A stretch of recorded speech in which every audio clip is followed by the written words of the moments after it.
Well, we noticed a remarkable contrast tonight in what we are hearing from some world leaders about radical Islam and the growing series of terror attacks around the globe, and what we're hearing domestically.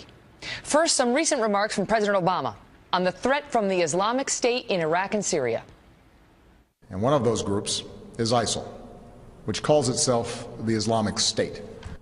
ISIL is not Islamic. We could go on, of course. Now listen to French President Hollande today on the attacks in France. We must not make any confusion concerning these terrorists and fanatics that have nothing to do with the Muslim religion. Earlier this week, however, after the original murders in Paris, I think it was actually on New Year's Day. I'm not sure we have our date right on that. The president of Egypt made a remarkable statement about Islam and terror. Listen to this. It's inconceivable that the thinking that we hold most sacred should cause the entire Islamic world to be a source of anxiety, danger, killing, and destruction for the rest of the world. Impossible. That thinking, ideas that we have sacralized over the years, is antagonizing the entire world. It's antagonizing the entire world. Is it possible that 1.6 billion Muslims should want to kill the rest of the world's inhabitants? That is 7 billion, so that they themselves may live? Impossible. I say and repeat again that we are in need of a religious revolution. You, imams, are responsible before Allah. The entire world is waiting for your next move because this Islamic world is being torn, it is being destroyed, it is being lost. And it is being lost by our own hands. Extraordinary. Joining me now, Ann Coulter, best-selling author and conservative commentator. That is shocking. That is shocking. I mean, the nerve it took for him to stand up there and speak to a bunch of imams and talk about how it's inconceivable. It's inconceivable that the thinking most sacred to us should cause the entire Islamic world to be a source of anxiety, danger, killing, and destruction for the rest of the world. This thinking is antagonizing the entire world. Right. And of all the Muslim leaders in the world, this is the one that Obama does not like.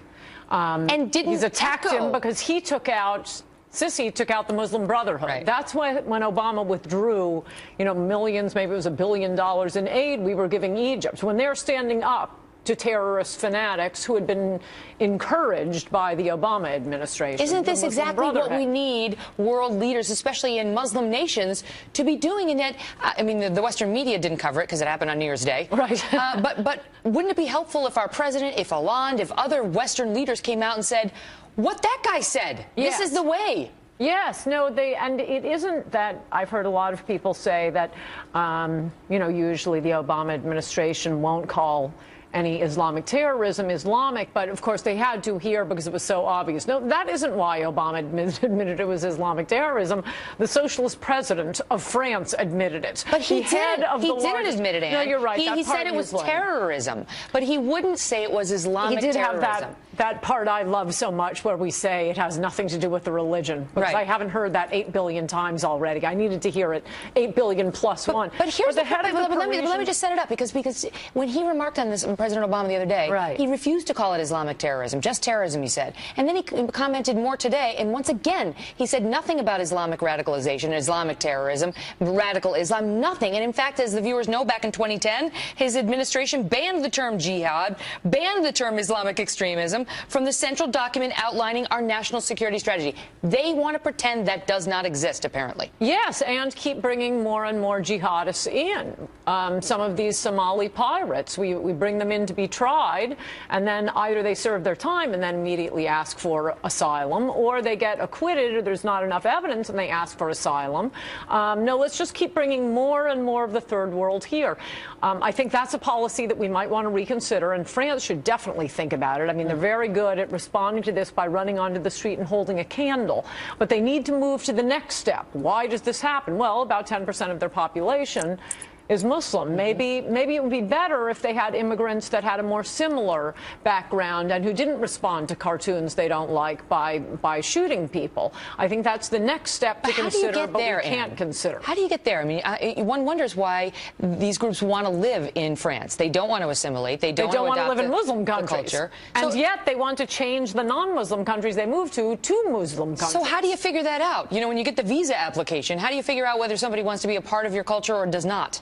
Well, it may be a small minority, as the president and the president of France keep reminding us. This is not the majority of Muslims, yet and still it's enough of them that maybe you take a little pause in Muslim immigration for a while. Right now, it is not true, as another politically correct conventional wisdom I've been hearing over and over again on TV as well. Our Muslims are different. We get a different brand of, and we're so much better at assimilating. I'm sorry, have you been to the United States of America? We assimilate no one. The difference is we have a population that is less than 1% Muslim. It's almost 10% in France. Do not act like Muslims have not been continuing to commit terrorist attacks since 9/11. I mean, right here in Times Square, the Boston Marathon, the Fort Hood, 2 attacks there. There have been about 60 attacks since 9/11. So, yeah, okay, that's not the majority of them, but it's more than the terrorism we're getting from, say, British immigrants. But what difference would it make if we started calling it what it is? You know what I mean? The label, does the label matter? If President Obama said what Sisi said, what difference would it make? For one thing, he might not have withdrawn American funding from Sisi. There you have the good guy coming in, taking out the Muslim Brotherhood, and Obama's nose is out of joint. No, elevate the good ones. It also might make people reconsider mass immigration from the third world. I think Charles Krauthammer, what he said was so poignant today about we are now entering the third phase of what feels like, and this is me, not him, a world war. I mean, it feels like a world war when you see these attacks day after day. And great to see you. Great to see you.